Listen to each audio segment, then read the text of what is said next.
ಕಣೆ ಇದೆ. ಸೊ ಇವತ್ತಿನ ಲಾಗ್ ಏನಂತಂದ್ರೆ ನನ್ನ ಮಗನ ಬರ್ತ್ಡೇ ಲಾಗ್ ಆಗಿರುತ್ತೆ. ಸೊ ನಾವೆಲ್ಲ ಹೋಗ್ತಾ ಇದೀವಿ, ಹೇಗೆ ಸೆಲೆಬ್ರೇಟ್ ಮಾಡ್ತೀವಿ ಅನ್ನೋದನ್ನ ನೋಡೋಣ ಬನ್ನಿ.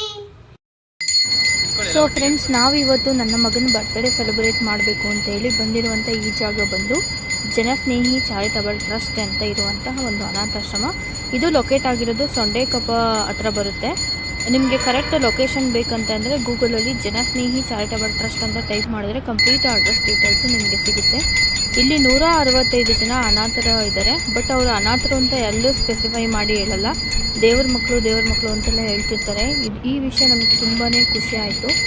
ಮತ್ತು ಅಲ್ಲಿ ಇರುವಂಥ ಇಷ್ಟು ಜನಗಳನ್ನ ನೋಡಿದಾಗ ನಮಗೆ ಮಾತು ಕಡಿಮೆ ಆಡಬೇಕು, ಮೌನಕ್ಕೆ ಇಲ್ಲಿ ಜಾಸ್ತಿ ಪ್ರಾಮುಖ್ಯತೆ ಅಂತ ನಮಗನ್ನಿಸ್ತು. ಯಾಕಂದರೆ ಅವರಿಗಿರುವಂಥ ನ್ಯೂನ್ಯತೆನ ಯಾರೂ ಅಲ್ಲಿ ನ್ಯೂನ್ಯತೆ ಅಂದ್ಕೊಂಡಿಲ್ಲ, ಅಂದರೆ ವೀಕ್ನೆಸ್ ಅಂತ ಅಂದ್ಕೊಂಡಿಲ್ಲ. ಅದನ್ನೇ ಅವರು ಸ್ಟ್ರೆಂತ್ ಅಂತ ತಿಳ್ಕೊಂಡು ಒಂದು ಪಾಸಿಟಿವ್ ವೇನಲ್ಲಿ ಅವ್ರ ಲೈಫ್ನ ಲೀಡ್ ಮಾಡಿಕೊಂಡು ಹೋಗ್ತಾ ಇದ್ದಾರೆ.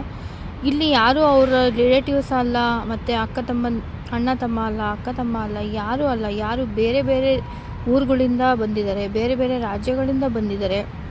ಕೆಲವರಿಗೆ ಕನ್ನಡ ಬರುತ್ತೆ, ಕೆಲವರಿಗೆ ತಮಿಳು, ಕೆಲವರಿಗೆ ತೆಲುಗು, ಕೆಲವರಿಗೆ ಹಿಂದಿ, ಈ ಥರ ಪರಭಾಷೆಯಿಂದ ಬಂದಿದ್ದಾರೆ, ಪರಧರ್ಮದಿಂದ ಬಂದಿದ್ದಾರೆ, ಪರ ರಾಜ್ಯಗಳಿಂದ ಬಂದಿದ್ದಾರೆ. ಆದರೂ ಅವರು ಒಂದೇ ಸೂರು ಕೆಳಗಡೆ 165 ಜನ ದಿನ ಬೆಳಗಾದರೆ ಒಬ್ಬರು ಮುಖ ಒಬ್ಬರು ನೋಡಿಕೊಂಡು ಈ ಅನಾಥಾಶ್ರಮದಲ್ಲಿ ಅವ್ರ ಜೀವನನ ಕಳೀತಾ ಇದ್ದಾರೆ. ಇದನ್ನೆಲ್ಲ ನೋಡಿದ ಮೇಲೆ ನಾವು ತಿಳ್ಕೊಬೇಕಾಗಿರೋದು ಒಂದೇ, ಮನುಷ್ಯನ ಜೀವನ ಶಾಶ್ವತ ಅಲ್ಲ. ಇರೋಷ್ಟು ದಿನ ಯಾರಿಗೂ ಕೇಳಿ ಬಯಸ್ತಲೇ ಬಿ ಕೈಂಡ್ ಅಂತ ಹೇಳ್ಬಿಟ್ಟು ನಾವು ಹೇಳೋಣ, ಚೆನ್ನಾಗಿರೋಣ. ಹುಟ್ಟು ಮತ್ತು ಸಾವು ಇವೆರಡರ ಮಧ್ಯೆ ನಾವು ತುಂಬಾ ಸೆಲೆಬ್ರೇಷನ್ನ ಮಾಡ್ಕೊತಾ ಇರ್ತೀವಿ. ಸಾವಿರಾರು ರೂಪಾಯಿಗಳನ್ನ ಖರ್ಚು ಮಾಡ್ತಾ ಇರ್ತೀವಿ. ಯಾವುದಾದ್ರೂ ಒಂದು ದಿನದ ಸೆಲೆಬ್ರೇಷನ್ ಆ ದುಡ್ಡನ್ನು ನಾವು ಈ ಥರ ಒಂದು ಒಳ್ಳೆ ಕಾರ್ಯಕ್ಕೋಸ್ಕರ ಕೊಟ್ಟರೆ ಅವ್ರು ಮಾಡುವಂಥ ಆಶೀರ್ವಾದ ನಮ್ಮ ಮೇಲೆ ಯಾವಾಗಲೂ ಇರುತ್ತೆ. ಮತ್ತು ಮಕ್ಕಳ ಬರ್ತಡೇಗೆ ಅಂತ ನಾವು ಕರ್ಕೊಂಡು ಹೋದಾಗ ಅವರು 165 ಜನ ಏನಿದ್ದಾರೆ ಅವರು ಮಾಡುವಂತಹ ನಿಸ್ವಾರ್ಥ ಒಂದು ಆಶೀರ್ವಾದ ನಮ್ಮ ಮಗುನ ಮೇಲೆ ಯಾವಾಗಲೂ ಇರುತ್ತೆ. ತಂದೆ ತಾಯಿ ಯಾವಾಗಲೂ ಬಯಸೋದು ಇಷ್ಟೇ, ನಮ್ಮ ಮಕ್ಕಳು ಚೆನ್ನಾಗಿರಬೇಕು ಅಂತೇಳಿ. ಸೊ ಈ ಥರ ಒಂದು ಅನಾಥಾಶ್ರಮಕ್ಕೆ ಹೋಗಿ ಸೆಲೆಬ್ರೇಟ್ ಮಾಡಿದಾಗ ನಮ್ಮ ಮನಸ್ಸಿಗೆ ಏನೋ ಒಂದು ತೃಪ್ತಿ ಸಿಗುತ್ತೆ, ಬಿಡಪ್ಪ ನಮ್ಮ ಮಗನು ತುಂಬ ಮುಂದೆ ಚೆನ್ನಾಗಿರ್ತಾನೆ ಅಂತೇಳಿ. ಸೊ ಫ್ರೆಂಡ್ಸ್, ನೀವಿಲ್ಲಿ ನೋಡ್ಬೋದು ತುಮಕೂರಿನ ಶ್ರೀ ಸಿದ್ಧಗಂಗಾ ಮಠದ ಶಿವಕುಮಾರ ಸ್ವಾಮೀಜಿಯವರ ಪ್ರತಿಮೆ ಇಲ್ಲಿ ನಾವು ನೋಡ್ಬೋದು. ಯಾಕಂದರೆ ಈ ಆಶ್ರಮದ ಓನರ್ ಏನಿದ್ದಾರೆ ಯೋಗೇಶ್ ಅವರು ಇವರನ್ನ ಇನ್ಸ್ಪಿರೇಷನಾಗಿ ತೊಗೊಂಡಿದ್ದಾರೆ. ಯಾಕಂದರೆ ಶಿವಕುಮಾರ ಸ್ವಾಮೀಜಿಯವರು ಮಾಡಿದಂತಹ ನಿಸ್ವಾರ್ಥ ಸೇವೆ ಏನಿದೆ, ಉಚಿತ ವಿದ್ಯಾಭ್ಯಾಸ ಕೊಟ್ಟಿದ್ದಾರೆ. ಸುಮಾರು ಜನ ಅನಾಥ ಮಕ್ಕಳನ್ನ ಕರ್ಕೊಂಬಂದು ಅವರ ಆಶ್ರಮದಲ್ಲಿ ಅವರು ಇಟ್ಟು ಒಳ್ಳೊಳ್ಳೆ ಉದ್ಯೋಗದಲ್ಲಿದ್ದಾರೆ ಇವತ್ತೆಲ್ಲರೂ. ಅವರನ್ನ ಇನ್ಸ್ಪಿರೇಷನಾಗಿ ತೊಗೊಂಡು ಈ ಆಶ್ರಮನ ಇವರು ನಡೆಸ್ತಾ ಇದ್ದಾರೆ. ಸೊ ಇಂತಹ ಆಶ್ರಮಗಳನ್ನ ನಾವಂತೂ ಖಂಡಿತವಾಗ್ಲೂ ಸ್ವಂತ ಒಂದು ಬಂಡವಾಳ ಹಾಕಿ ನಾವು ನಡೆಸೋಕ್ಕಾಗಲ್ಲ. ಸೊ ಯಾರೋ ಈ ಥರ ನಡೆಸೋ ಆಶ್ರಮಗಳಿಗೆ ಹೋಗಿ ನಮ್ಮ ಕೈಲಾದಂತಹ ಒಂದು ಧನ ಸಹಾಯ ಆಗಿರ್ಬೋದು, ಅಥವಾ ಒಂದು ಟೈಮಿನ ಊಟದ ವ್ಯವಸ್ಥೆನ ನಾವು ಮಾಡ್ಬೋದು. ನನಗಂತೂ ಇವತ್ತಿನ ದಿನ ನಾವಿಲ್ಲಿ ಬರ್ತ್ಡೇ ಸೆಲೆಬ್ರೇಟ್ ಮಾಡಿದ್ದು ತುಂಬಾ ಖುಷಿ ಆಯಿತು. ಬಟ್ ಏನೇನೋ ಮಾತಾಡಬೇಕು ಅಲ್ಲಿ ಅಂತ ಅಂದ್ಕೊಂಡು ಹೋಗ್ತೀವಿ. ಅವ್ರನ್ನೆಲ್ಲ ನೋಡಿದಾಗ ನಮಗೆ ಮಾತು ಜಾಸ್ತಿ ಬರೋದಿಲ್ಲ. ನಿಜವಾಗ್ಲೂ ಹೇಳ್ತೀನಿ, ನೀವು ಅಲ್ಲಿ ವಿಸಿಟ್ ಮಾಡಿದಾಗ ಇದು ನಾವೇನು ಫೀಲ್ ಮಾಡ್ತಿದ್ದೀವಿ ಅನ್ನೋದು ನಿಮ್ಗೆ ಅರ್ಥ ಆಗುತ್ತೆ. ಸೊ ಫ್ರೆಂಡ್ಸ್, ಇವತ್ತಿನ ದಿನ ಅಂತೂ ತುಂಬಾ ಚೆನ್ನಾಗಿತ್ತು. ಯಾಕಂದರೆ ಈ ಥರ ಸೆಲೆಬ್ರೇಷನ್ನು ನನ್ನ ಲೈಫ್ ಟೈಮಲ್ಲಿ ಯಾವತ್ತೂ ಮಾಡಿರಲಿಲ್ಲ. ಈ ಥರ ನಾವು ಸೆಲೆಬ್ರೇಟ್ ಮಾಡಿದ್ದು ತುಂಬಾ ಖುಷಿ ಆಯಿತು. ನಿಮಗೂ ಏನಾದರೂ ಈ ಥರ ಸೆಲೆಬ್ರೇಟ್ ಮಾಡಬೇಕು, ನಿಮ್ಮ ಮಕ್ಕಳು ಬರ್ತ್ಡೇ ಆಗಿರ್ಬೋದು, ನಿಮ್ಮ ಆ್ಯನಿವರ್ಸರಿ ಆಗಿರ್ಬೋದು ಅಂದರೆ ನಿಮಗೆ ಗೂಗಲಲ್ಲಿ ಅವ್ರದ್ದು ಕಾಂಟ್ಯಾಕ್ಟ್ ನಂಬರ್ ಇರುತ್ತೆ, ಅಥವಾ ನಾನು ಡಿಸ್ಕ್ರಿಪ್ಷನಲ್ಲಿ ಹಾಕಿರ್ತೀನಿ. ನೀವು ಅವ್ರನ್ನ ಕಾಂಟ್ಯಾಕ್ಟ್ ಮಾಡ್ಕೊಂಡು ಹೋಗಿ ನಿಮ್ಗೆ ಯಾವ ದಿನ ಬೇಕೋ ಆ ದಿನ ಸ್ಲಾಟ್ನ ಬುಕ್ ಮಾಡಿಕೊಂಡ್ರೆ ಅವರು ಒಂದು ನಿಮ್ಗೆ ಯಾವ ಥರ ಊಟದ ವ್ಯವಸ್ಥೆನ ಮಾಡ್ಸೋಕ್ಕಾಗುತ್ತೆ ಆ ಥರ ಊಟದ ವ್ಯವಸ್ಥೆನ ಮಾಡಿಸ್ಬೋದು.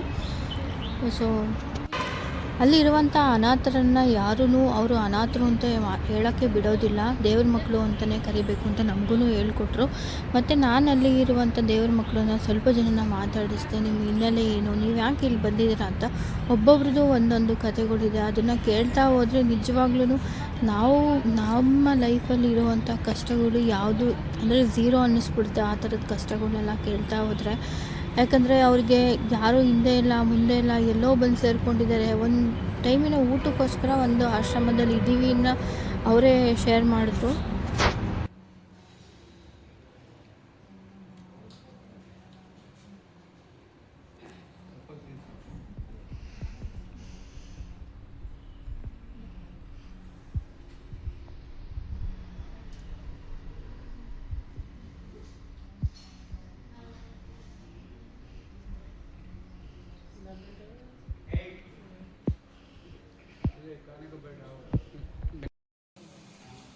ಸೊ ಬರ್ತ್ಡೇ ಸೆಲೆಬ್ರೇಷನ್ ಎಲ್ಲ ಆಯಿತು. ಆಮೇಲೆ ಊಟ ರೆಡಿ ಇತ್ತು. ಅವರೇ ಕೇಳ್ತಾರೆ ನಮಗೇನಾದರೂ ಊಟದ ಬಡಿಸೋ ಇಂಟ್ರೆಸ್ಟ್ ಇದ್ದರೆ ನೀವು ಬಡಿಸ್ಬೋದು, ಇಲ್ಲಾಂದರೆ ಆಶ್ರಮದ ಕಡೆಯಿಂದನೇ ಬಡಿಸ್ತಾರೆ.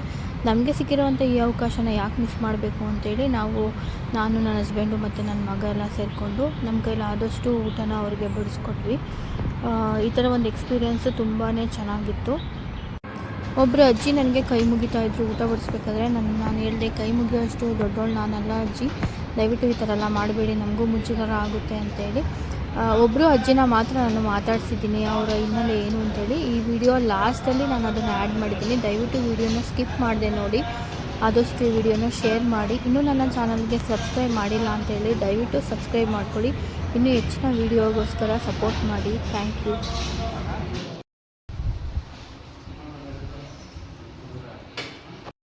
ಅಜ್ಜಿ ನಿಮ್ಮ ಹೆಸರು? ಲಕ್ಷ್ಮಮ್ಮ ಅಂತಮ್ಮ. ಯಾವ ಊರಿಂದ ಬಂದಿದ್ದೀರ ಅಜ್ಜಿ?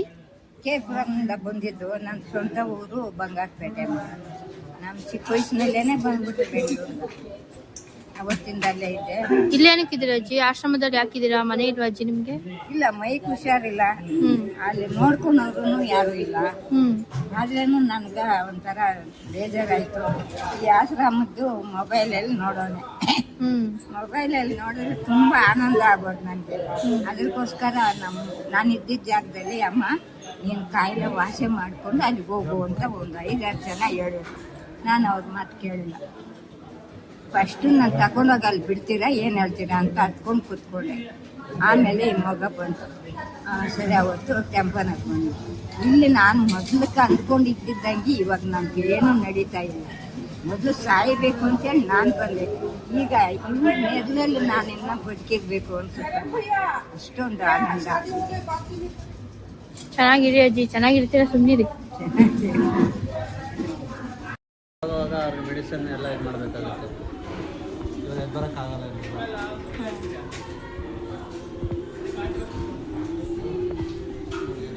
ಮೆಂಟಲ್ ಪೇಷಂಟ್ ಪೂರ್ತಿ ಈ ಬೆಡ್ಡಲ್ಲಿರೋರೆಲ್ಲ ಮೆಂಟಲ್ ಪೇಷಂಟ್. ಇವ್ರು 3 ಜನ ಮಾತ್ರ ಬೆಡ್ಡಲ್ಲಿ ಪೇಷಂಟ್.